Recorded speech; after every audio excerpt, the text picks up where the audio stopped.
அதிமுக ஆட்சி விவசாயிகளின் பொற்கால ஆட்சி என்று எதிர்க்கட்சித் தலைவரும் கழக பொதுச் செயலாளருமான எடப்பாடி கே பழனிசாமி தெரிவித்துள்ளார். தஞ்சாவூர் மாவட்டம் செங்கிப்பட்டி சென்றுள்ள கழக பொதுச் செயலாளர் எடப்பாடி கே பழனிசாமிக்கு முன்னாள் அமைச்சர் காமராஜ், தஞ்சை மேற்கு மாவட்ட செயலாளர் ரத்தினசாமி ஆகியோர் தலைமையில் கழக நிர்வாகிகள் மற்றும் தொண்டர்கள் உற்சாக வரவேற்பு அளித்தனர். இதனையடுத்து புத்தகங்கள், செங்கோல் ஆகியவற்றை வழங்கினர்.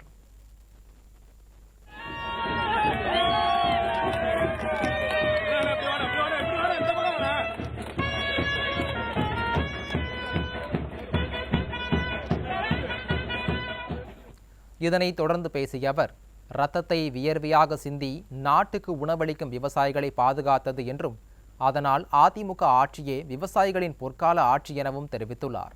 ஆனால் விடியா திமுக அரசு விவசாயிகளுக்கு எதுவும் செய்யவில்லை என குற்றம் சாட்டிய அவர், நீருக்காக சட்ட போராட்டம் நடத்தி அதற்கு தீர்வு கண்டது அதிமுக அரசு எனவும் கூறியுள்ளார்.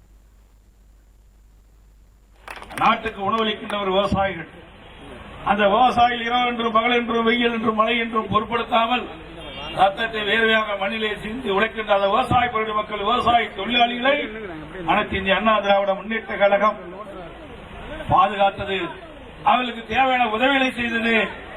கஷ்டம் என்ற நிலையில் இருந்து மாறி அனைத்து இந்திய அண்ணா திராவிட முன்னேற்ற கழக ஆட்சி விவசாயிகளுக்கு ஒரு பொற்கால ஆட்சி என்பதை நாங்கள் எடுத்துக் காட்டினோம். விடியா திமுக அரசு பொறுப்பேற்று 2 வருடம் 8 மாத காலம் ஆகிறது. விவசாயிகளுக்கு என்ன செய்தார் என்பதை நீங்கள் எண்ணி பார்க்க வேண்டும். நம்முடைய நீருக்காக போராடி வந்தோம். புரட்சித் தலைவர் எம்ஜிஆர் காலத்திலிருந்து இதேதான் புரட்சித் தலைவர் அம்மா காலம் வரை சட்ட போராட்டம் நடத்தினோம். அதற்கு தீர்வு கண்டது அதிமுக அரசாங்கம்.